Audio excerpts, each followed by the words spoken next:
대종경 변이품 9장, 대종경 변이품 9장 보겠습니다.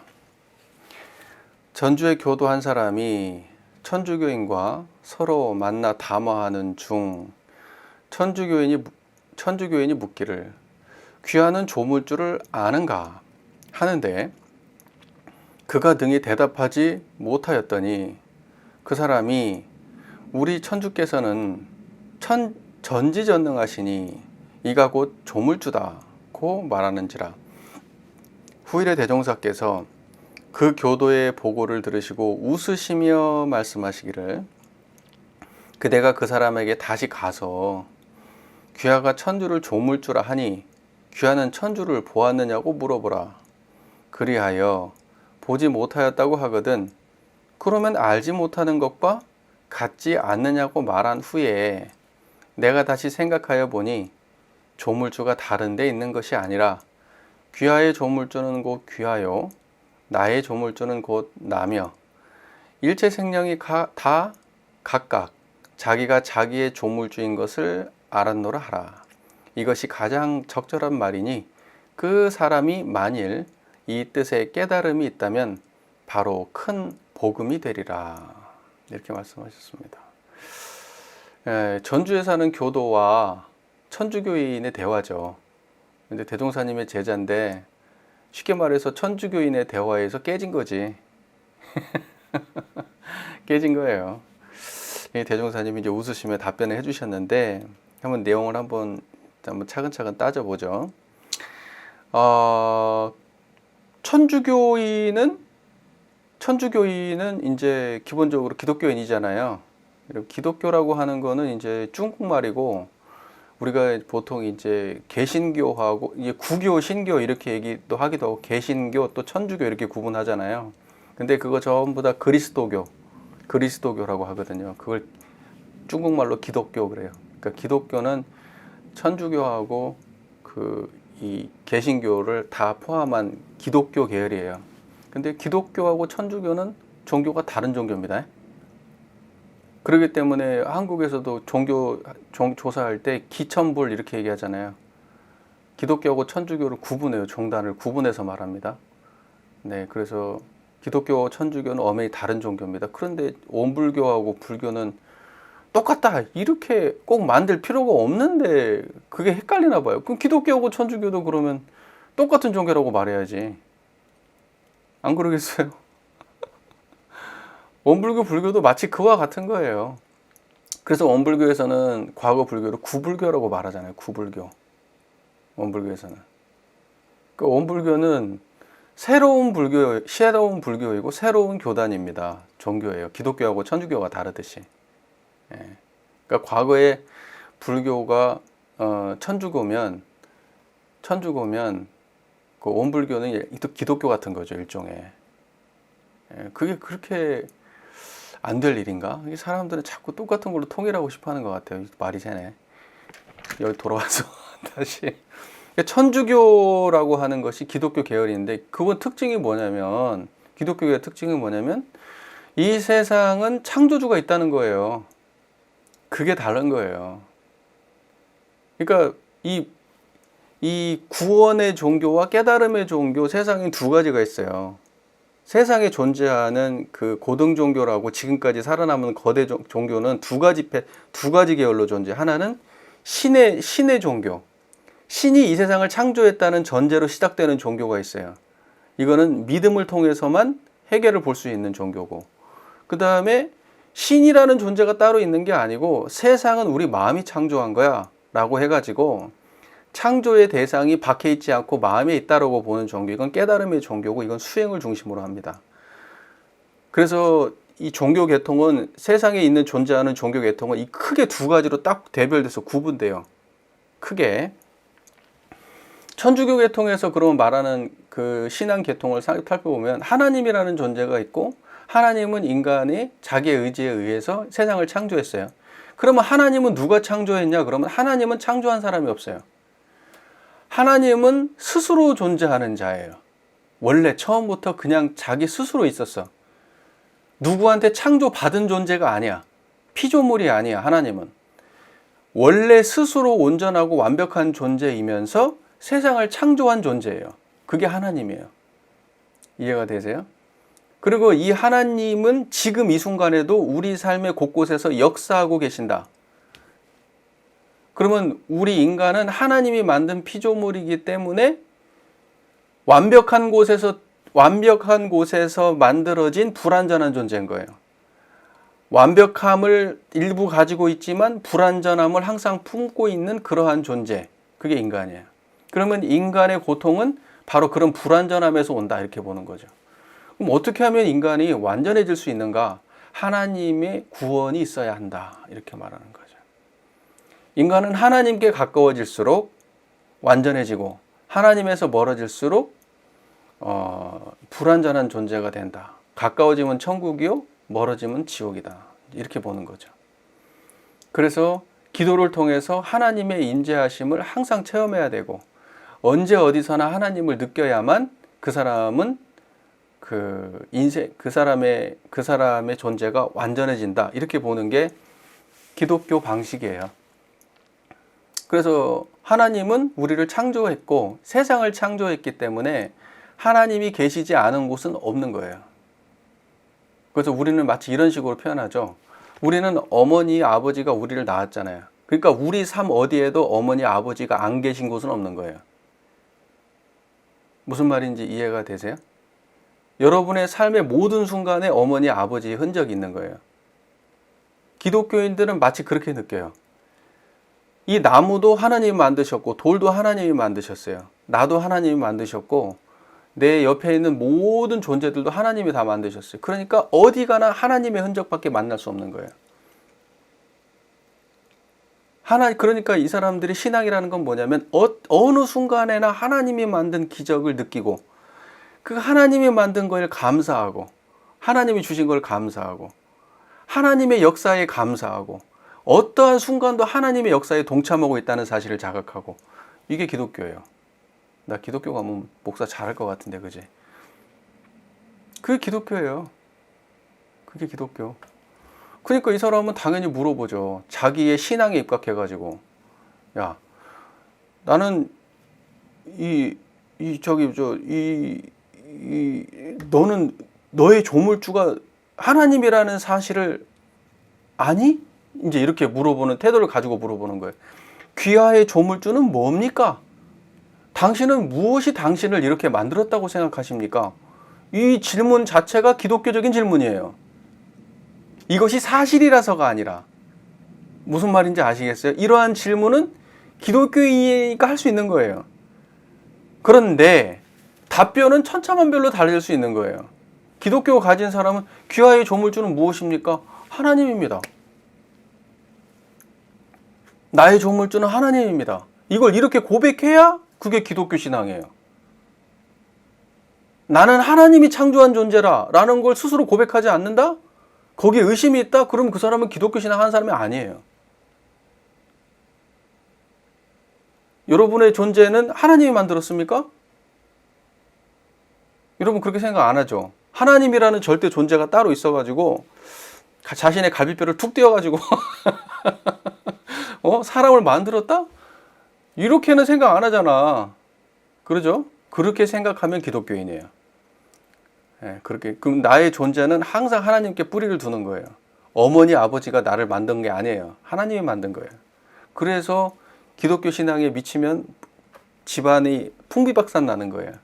신앙이 통일이 안 되면. 자, 그 다음에 이제 이 세상도 전부 다 하나님이 창조했고 우리의 삶이 다 하나님이 만드신 거기 때문에 생각을 해보세요.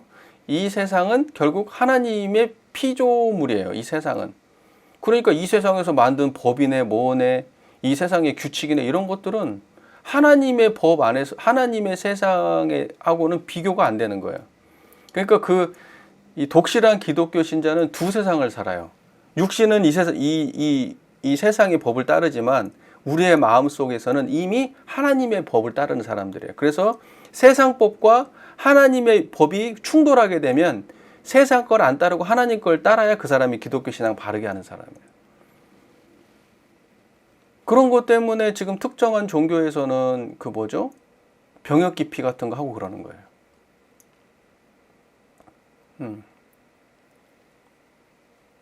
그리고 하나님의 뜻으로 하나님의 왕국이 더 율법이 더 중요하고 하나님의 왕국의 근본이기 때문에 세상에 있는 이 존재하는 것들이 다 우습죠. 이런 것들은 별거 아니죠. 기독교예요, 이게. 자, 귀하는 조물주를 아는가? 어떤 배경인지 아시겠잖아요. 어차피 다 아시는 내용일 수도 있는데, 근데 그가 능히 대답하지 못하였더니 그 사람이 대답을 못했던 거죠. 대동사님 제자가. 그 사람이 우리 천주께서는 전지전능하시니 이가 곧 조물주라 말하는지라, 이렇게 얘기돼 있죠. 이게 수순이죠, 수순. 후일에 대종사께서 그 교도의 보고를 들으시고 웃으시며 말씀하시기를, 이제 여기서부터가 대종사님의 이제 말씀이에요.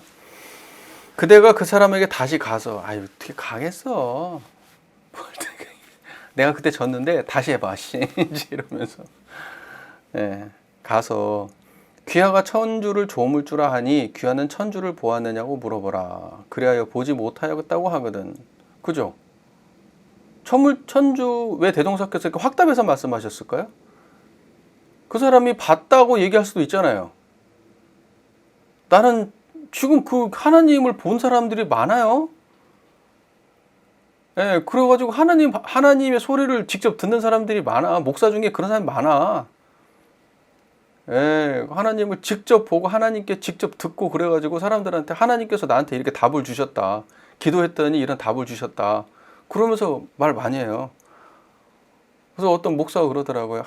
네, 정말 이 힘든 곳에서 내가 목회를 하려고 마음을 먹었는데 힘들고 너무 힘들어서 하나님께 기도를 했더니 하나님께서 응답해 주셨습니다. 그러면서 이야기하잖아요. 이 작은 교회를 버리고 큰 교회로 가라. 이렇게 응답해 줬습니다. 이런 식이에요. 이런 식이에요. 그러니까 실제적으로는 뭐냐면 자기 욕망을 사람들한테 신뢰 있게 포장하기 위한 하나의 테크닉으로 쓰이는 거지. 그 사람이 자기 욕망을 만나고 있는 거지 무슨 하나님을 만나요. 그래서 새 사람들이 계시를 했다. 무슨 기독교에서 무슨 계시를 했다는 둥, 하나님의 뜻이 하나님께서 나에게 그 말씀하셨다는 둥, 하나님의 음성을 들었다는 둥, 이거는 다 자기 욕망을 만나는 거예요. 그러면서 이 사람들이 뭐라고 해요? 인격적인 하나님을 말하잖아요. 인격으로 계신다고 하나님은. 그러니까 이 말은 무슨 말이냐면 하나님은 화도 내고 짜증도 내고 싫어하고 예뻐하고 한다는 거예요. 그게 인격의 하나님이에요. 그 인격적인 하나님을 만나지 못하면 안 된다고 말하거든요. 이게 뭔 생뚱맞은 소린가라고 생각이 들지만 실제로 기독교가 그런 식으로 해요. 안타까운 일이지만 우리가 볼 땐 매우 안타까운 일인데 그분은 그렇게 생각을 하는 거예요.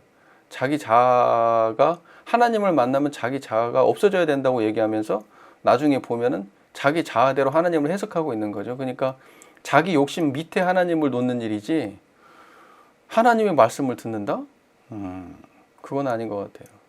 하나님의 음성을 듣고 지금 한국 기독교가 이렇게 됐을까요? 저렇게 거대한 사업체는 하나님의 바람일까요?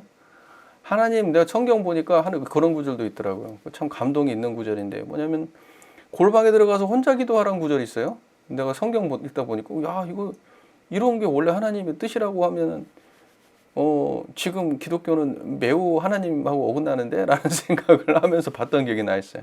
아무도 모르게 혼자서 기도는 그렇게 하는 거예요. 막 사람들한테 보여주면서 기도하는 게 아니고 아무도 모르게 혼자서 하는 거예요.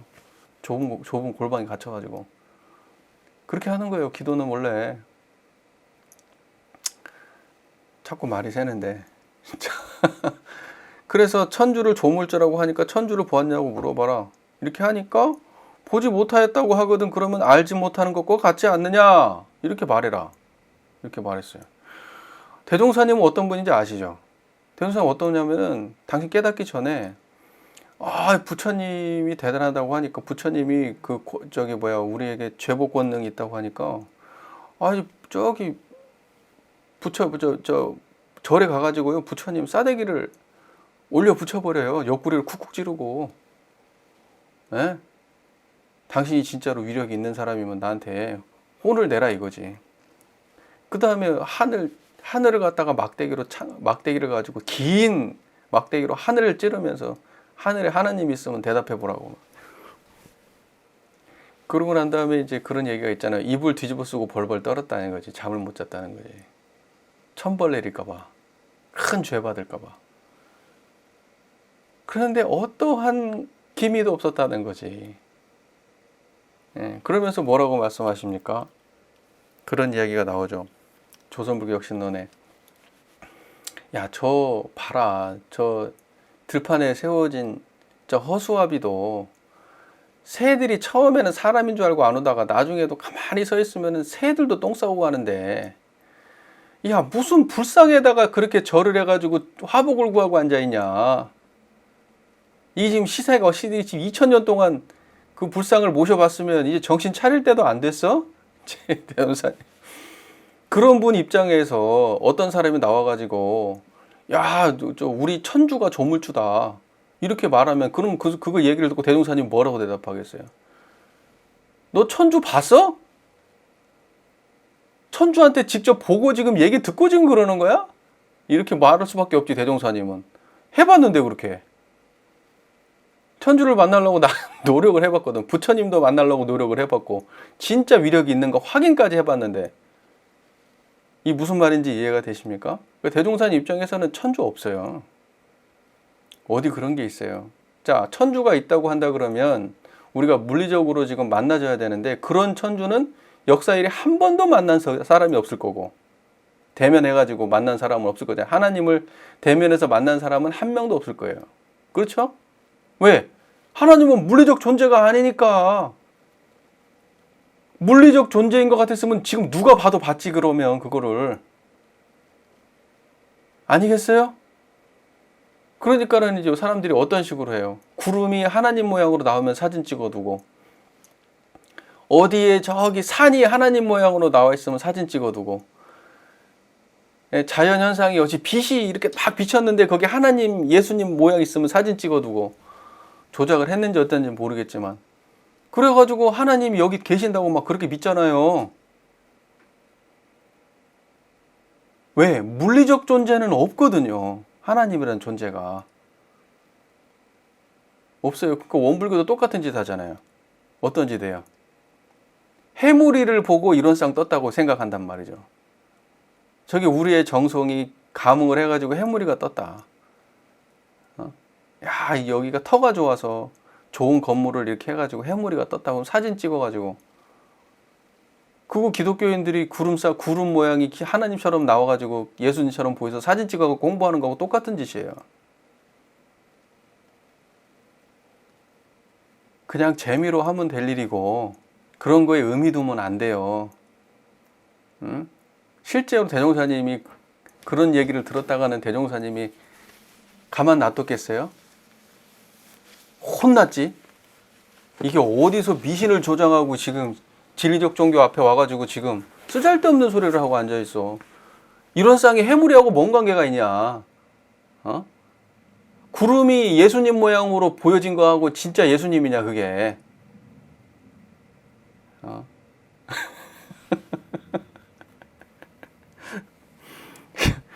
그래서 난 진짜 그런 거 가지고 홍보할 때 보면 참 황당해. 원불교가 언제부터 이런 종교가 됐나 싶어가지고, 그걸 오히려 원불교에서는 오히려 금기하는 거죠. 원불교는 미신이라는 게 없는데, 아예 그런 비과학적인 요소, 그런 어떤 미신적인 요소가 원불교는 아예 대종사께서 근절을 하셨는데, 후진들은 생각이 없어요. 보면. 자, 보세요. 취하가 천주를 못 봤다? 못 볼 수밖에 없지. 왜냐하면 그거는 들려지는 존재가 아니고, 보여지는 존재가 아니고, 느껴지는 존재가 아니고, 생각의 존재가 아니단 말이죠. 그렇게 존재하는 거면 인간에 속한 거예요. 인간에 속한 거는 불완전한 거고 변하는 거예요. 그렇기 때문에 그건 신적 존재라고 말할 수가 없는 거예요. 무슨 말인지 아시겠죠? 신적 존재라고 하면은 그거는 반드시 우리가 물리적 현상으로 만날 수 없는 존재여야 되는 거예요. 이해가 잘 되십니까? 물리적 현상으로 나타나는 존재는 물리 세계 법칙 안에 존재하기 때문에, 그렇기 때문에 불완전한 존재인 거예요. 그래서 신이 될 수 없어요. 그게 바로 신을 설명하는 딜레마예요. 신이라는 게 있다. 그러면 설명을 해야 되는데 만날 수가 없거든? 그러니까는 그 신을 설명하는 방식이 많아지는 거야. 왜? 의문이 생기니까. 설명하기 위해서 이러한 설명도 저런 설명을 하다 보니까 신학이 많아지는 거예요. 그렇게 신학이 생기는 거예요. 불교에서 교학은 왜 생기는 거예요? 불교학은. 아니, 경전에서 이렇게 저렇게 깨달음에 대해서 이야기를 했는데 그 깨달음을 모르겠거든. 그러니까 그걸 설명하는 말이 많아지는 거예요. 그러니까 진짜 신을 만났다 그러면 아무것도 안 만난 사람이야말로 진짜 신을 만난 것일 수도 있어. 신을 만났다고 수많은 말을 하고 수많은 체험을 하는 사람이야말로 진짜 신 근처도 못 간 사람일 수도 있다고. 예. 무슨 말인지 이 말 이해되시죠? 왜냐면 신은 그런 존재가 아니니까. 그런 그 얘기하면 벌써 신적인 영역이 아니거든. 무상한 존재가 돼버리거든, 신이. 무상한 걸로 신의 존재를 체험했다. 무상한 방식으로 신을 설명했다. 그러면 그거는 신이 무상한 존재라는 얘기밖에 안 되는 거예요. 예. 그러면 신은 절대로 초월적 존재가 아니에요. 경험적 존재로 전락하는 거지. 그러면 자기 혼자 있을 수도 없고, 자기는 무엇도 아니면서 세상을 만들었다는 이런 말은 다 허망맹랑한 얘기가 되는 거예요. 잘 생각해 보십시다. 대종사께서는 지금 이거를 이해하고 계십니다. 철저하게 이해하고 있어요. 대종사님 깨달으신 분이니까. 하나님이라고 하는 존재가 물리적 존재가 아니라는 걸 알고 있어요. 그렇기 때문에 조물주 봤냐고 물어봐라. 봤다고 하면은 헛소리 하는 거고, 거짓말쟁이고, 안 봤다고 하면은 네가 볼 수가 없는 존재이기 때문에 못 본 거야. 이제 당연히 안 봤다는 걸 전제하고 하는 말씀이에요. 조물주 봤냐고 물어봐. 안 봤다고 하거든. 그러면 봤다고 하거든도 있어야 되는데 안 봤다고 하거든만 말씀하시거든. 그렇지 않아요? 우리가 누구한테 뭐 할 때, 야, 이럴 경우에 이렇게 하고 없을 때는 이렇게 하지. 100% 전제하고 말씀하실 수 있나? 그러니까 볼 수 없는 존재의 조물주를. 근데 사람들은 왜 조물주가 있다고 믿느냐? 어떤 체계 속에서 그렇게 믿겠어요? 이야기의 구조, 이야기를 실제로 있는 것처럼 믿는 거예요. 이야기는 이야기인데 이야기가 나의 삶과 하나가 되는 거예요. 그게 믿음으로써 가능한 거죠. 진짜. 그러니까 이야기가 진짜 실제했다라고 믿는 거예요. 역사 속에 실제했다라고. 그래서 그 이야기를 철저하게 믿는 사람끼리 같은 신앙을 공유하는 거예요. 우리가 왜 같은 민족이에요? 단군 신화부터 시작해가지고 이 땅에 사는 사람들이 옳다고 그렇다고 믿는 것을 공유하는 사람들이 같은 민족이 되는 거예요. 그러니까 의식 구조가 만든 하나님이지 실제하는 하나님은 아니라고. 무슨 말인지 아시겠죠? 실제하는 하나님은 아니에요. 네. 자, 그런데 대종사님은 뭐라고 생각하냐 이제 말씀을 하냐면, 조물주가 다른 데 있는 것이 아니라 귀하의 조물주는 곧 귀하여 나의 조물주는 곧 나며 일체생령이 다 각각 자기가 자기의 조물주인 것을 알았노라 하라. 이것이 가장 적절한 말이니 그 사람이 만일 이 뜻에 깨달음이 있다면 그게 큰 복음이다. 다른 게 복음이 아니고. 기독교인한테 불교를 적극적으로 전파하고 계신 거지 지금. 이 말을 한마디로 하면은 뭐냐, 원불교적으로 1호는 우주만유의 본원이요. 그 말이에요. 1호는 우주만유의 본원이요를 이렇게 설명하신 거예요. 무슨 말인지 아시겠죠? 그러니까 뭐냐면 식물의 본원도 그 자리일 거고요. 동물의 본원도 그 자리일 거고, 사람의 본원도 그 자리일 거예요. 무슨 말인지 이해가 되시죠? 네. 그러니까 뭐냐면 우주만유의 본원자리인 그게 조물주지. 그게 조물주지 다른 게 조물주가 아니야. 이런 말이에요. 그러니까 이 말을 귀하의 조물주는 귀하요 라고 할 때 귀하의 조물주가 귀하라는 거는 그 사람의 생각과 감정과 판단과 느낌과 어떤 행동, 이런 것이 당신을 만들었어 라는 말도 되지만, 우리는 1차적으로 이거를 전부 다 무상으로 이해하잖아요. 무상으로. 야, 그러니까 너의 조물주는 너야. 네 인생 그렇게 꼬라박은 건 네가 생각을 그렇게 해서 그런 거야. 네가 판단을 그렇게 해서 그런 거야. 야, 똑같은 환경에서 있었는데 쟤는 봐봐. 제 인생은 너하고 완전히 다르잖아. 결국은 네가 생각 하나를 잘못해서 네 인생이 그렇게 된 거고, 쟤는 아무리 힘든 환경에 있었지만 바르게 생각하고 판단을 바르게 해서 인생이 저렇게 풀렸잖아. 그러니까 너의 조물주는 너지.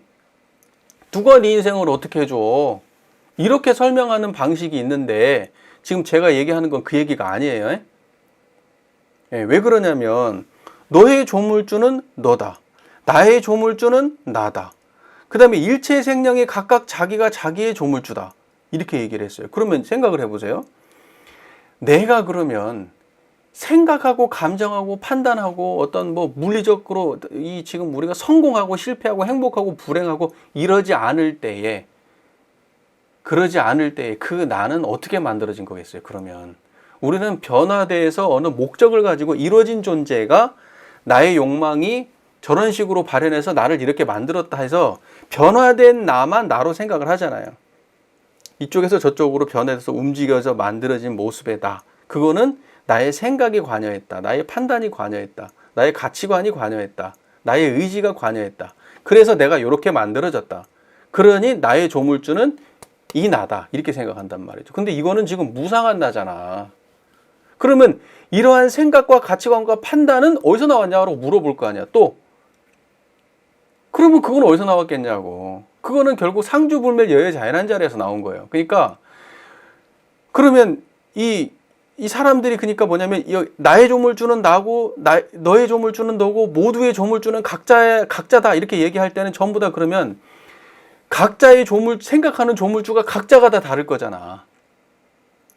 무슨 말인지 이해가 되시죠? 너의 조물주는 너야. 그러면 내 욕망대로 살아라는 얘기고 나는 내 조물주가 나니까 내 욕망대로 살아라는 얘기다. 대동사께서 이렇게 말씀하신 건 아닐 거잖아. 그때의 조물주라고 하는 거는 통일된 경지를 말하는 거예요.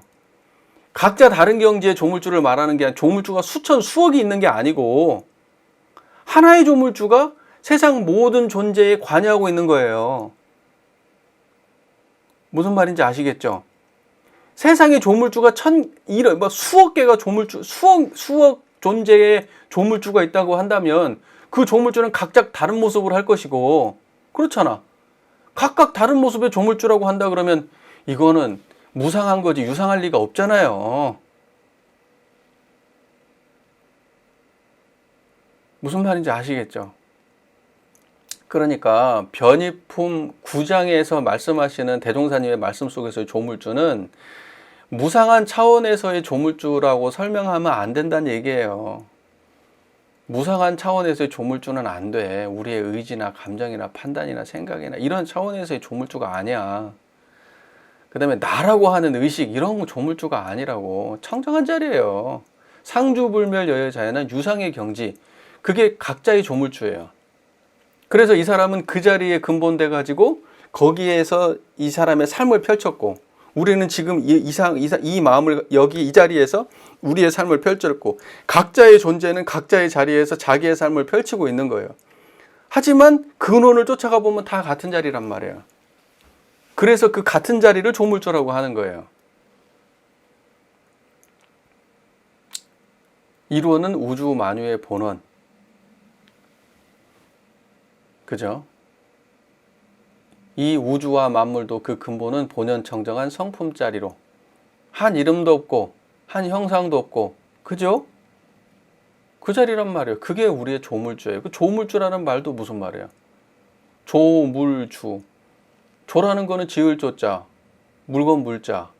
그 다음에 주인 주자. 그러니까 모든 것을 지은 주인이 뭐냐고. 우주 만유의 본원하고 같은 말이에요, 다른 말이에요? 같은 말이잖아요.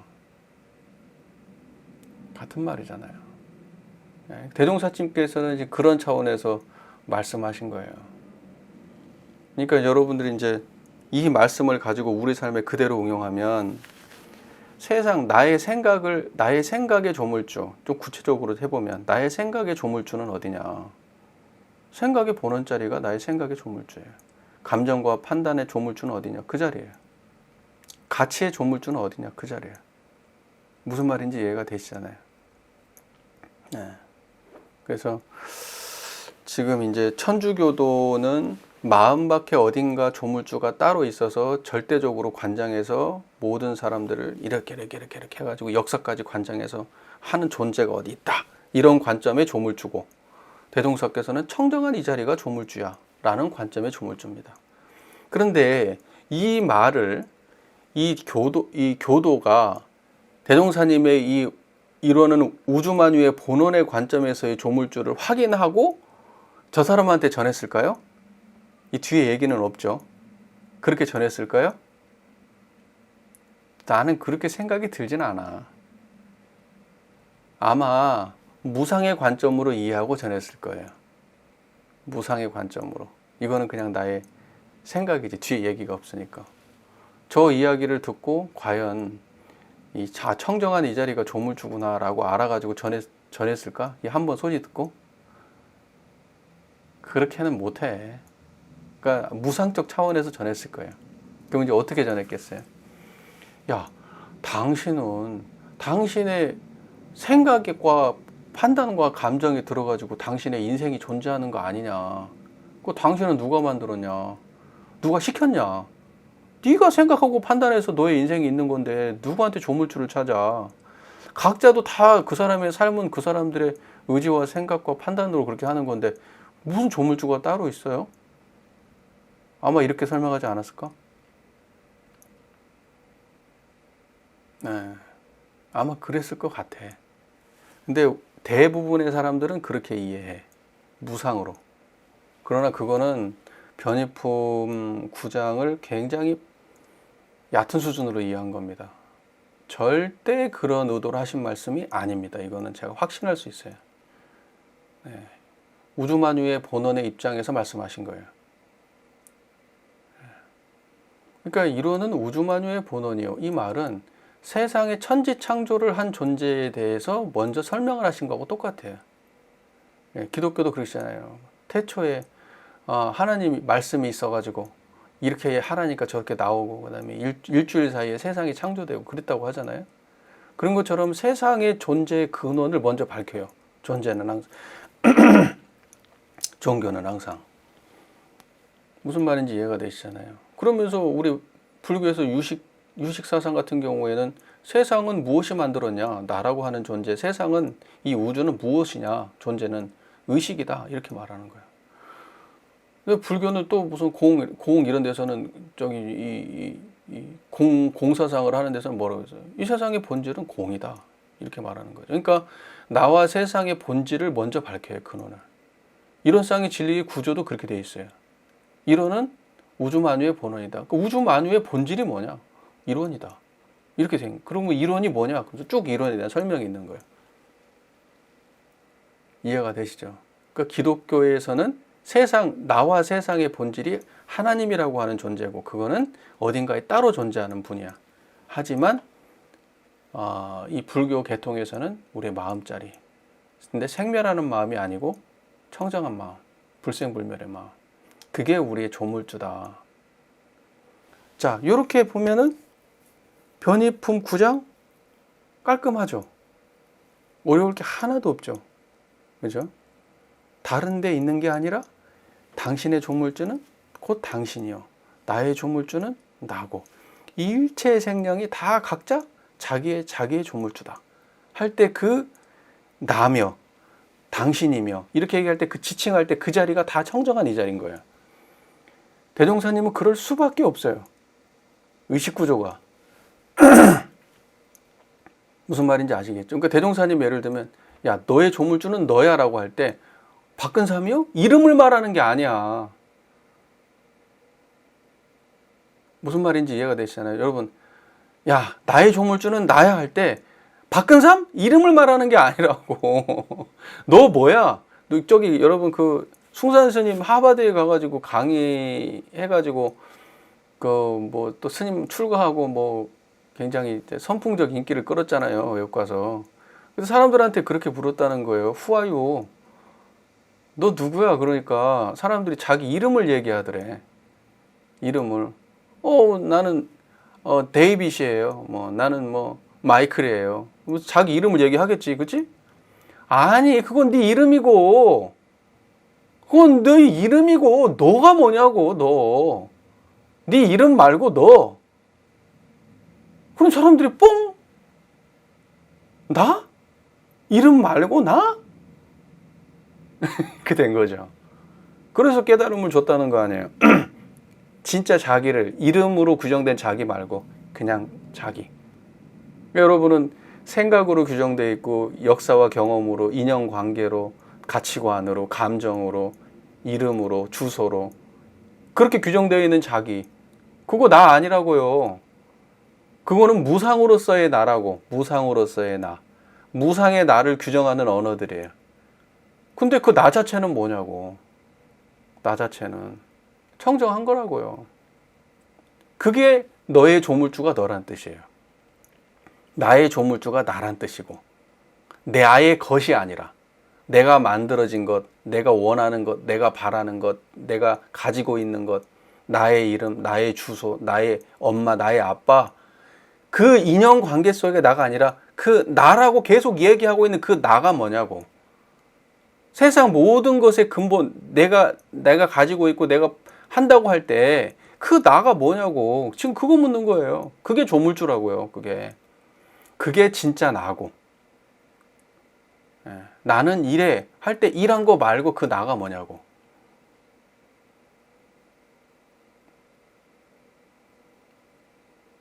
그러니까 이거는 대종사께서 우리에게 여러 해석의 그 의미를 남긴 게 아니에요.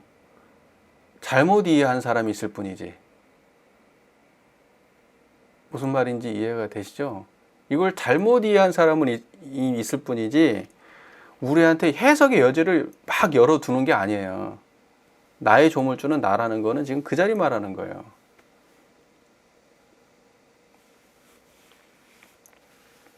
깔끔한지 어쩐지. 어떤 분하고 이제 대화를 하는데 토론 문화가 정착돼야 된다. 이제 이런 이야기를 나누다가 이런 이야기를 했어요. 저 토론 문화를 정착해야죠. 근데 이제 그 토론이 대상이 예를 들면 이제 이런 거예요. 법문을 가지고도 그 법문을 갖다가 여러 사람의 의견이 집중적으로 토론을 해가지고 결론을 도출해야 된다. 좋은 해석을 찾아야 된다. 이제 이런 식으로 말을 하는 거예요. 그래서 제가 그 얘기를 딱 듣다가 그건 아닌 것 같아요. 내가 그렇게 말했어요. 왜 그러냐면 법문은 토론해가지고 답을 도출하는 게 아니에요. 권위를 가진 사람이 설명해 주는 거지. 무슨 법문을 토론을 해서 도출을 해요. 물리적 기반을 가진 사람, 어떤 사회학적 기반을 가진 사람, 아니면 인생에 이런 경험을 한 사람들이 모여가지고 각자의 자기 경험으로 법문을 해석을 해. 근데 말빨 센 사람이 이기고 논리가 강한 사람이 이길 거야? 자, 그러면 그게 대종사님의 의도가 맞아요? 그러니까 내가 그때 그 얘기를 딱 토론을 하는 거. 우리는 어떤 거 가지고 토론할 수 있냐면 우리 교단이 어떻게 하면은 합리적으로 교단을 운영할까? 인사정책은 어떻게 하면 바르게 될까? 응? 어떻게 하면 교단 경제를 좀 튼실하게 가져갈 수 있나? 어떻게 하면 많은 사람을 모집할 수 있나? 이런 거는 그 시대에 맞는 토론을 해가지고 결론을 도출하면 되지만 법문 자체를 토론을 해가지고 결론을 도출한다?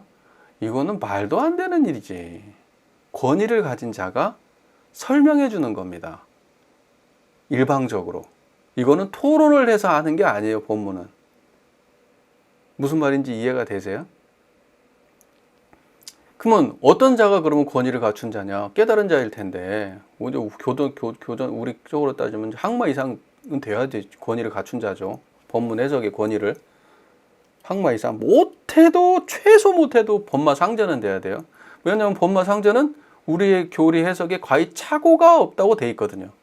교리 해석에 착오가 없는 사람이어야 권위가 어느 정도 되시는 분이고, 일일이 해석해서 오류가 없는 정도 돼야 학마니까 학마 이상은 돼야지 권위가 있는 거예요.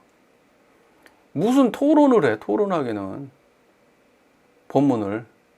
맞으면 맞고 틀리면 틀린 거예요. 조물주를 해석하는데 기독교인이 바라보는 조물주가 다를 거고, 불교인이 바라보는 조물주가 다를 거고, 기업인이 바라보는 조물주가 다를 건데, 과학자가 바라보는 조물주가 다르고, 그 사람들 해가지고 현대 과학은 이렇게 말해요. 그러면 다 입 닫아야지. 안 그래? 지금은 과학이 제일 센 시대인데 현대 과학에서 이렇게 말합니다. 그럼 입 다물어야지. AI가 그렇게 말했어요. 그럼 입 다물어야지.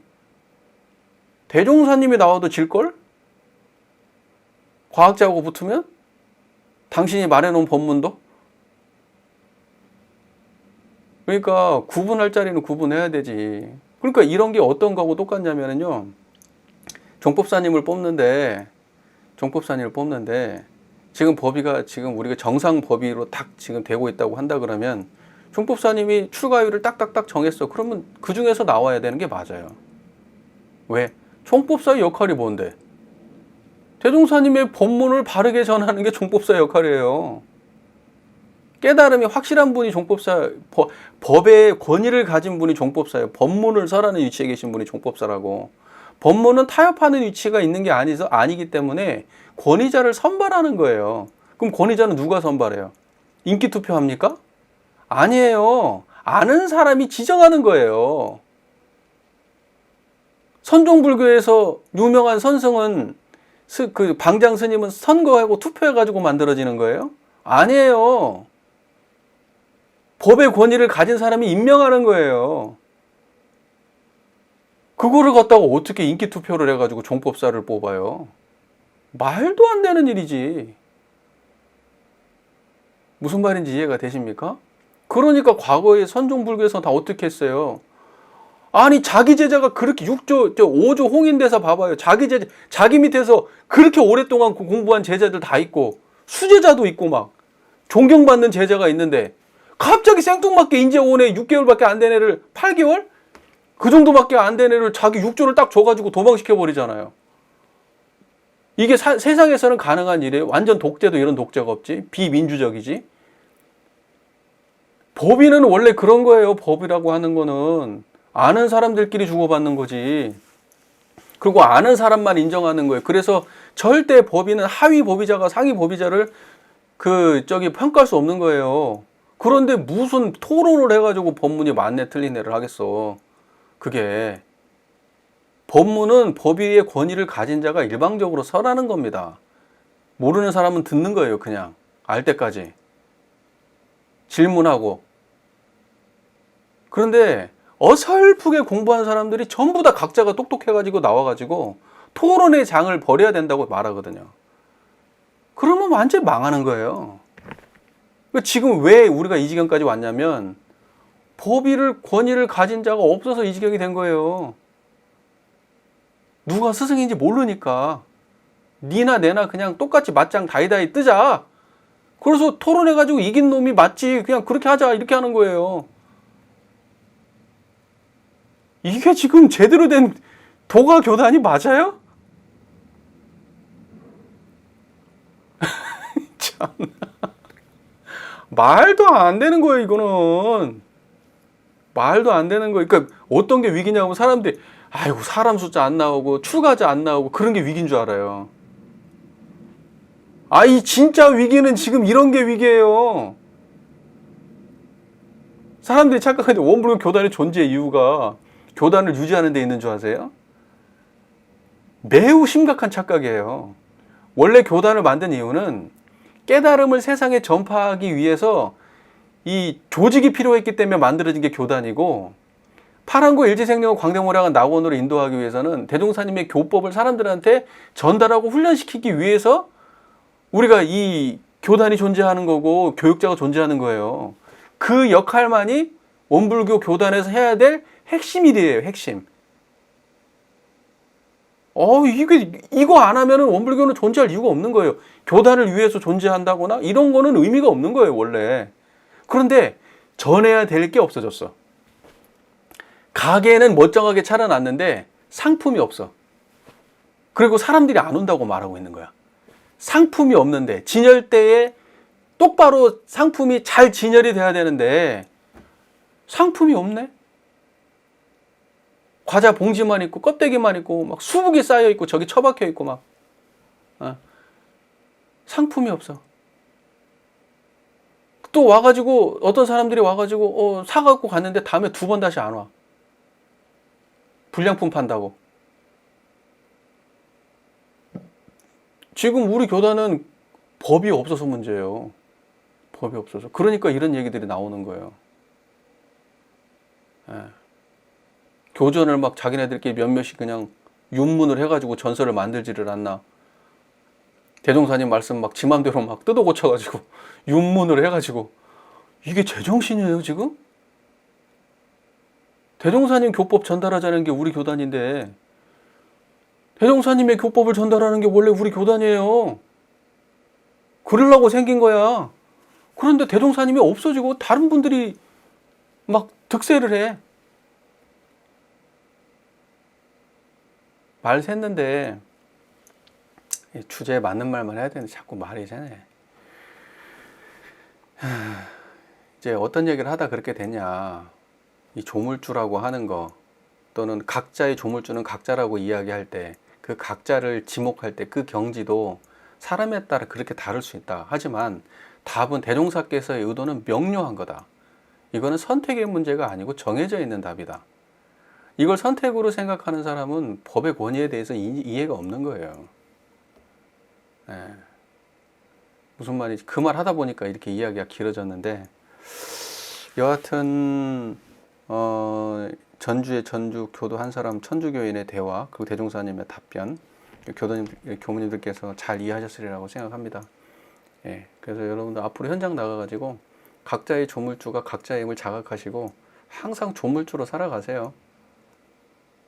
예, 모든 것을 시작할 수 있는 존재, 모든 것을 탄생할 수 있는 그 처음의 존재, 그 처음의 존재로 일상을 살아가시기 바랍니다. 이 공부는 여기까지 할게요.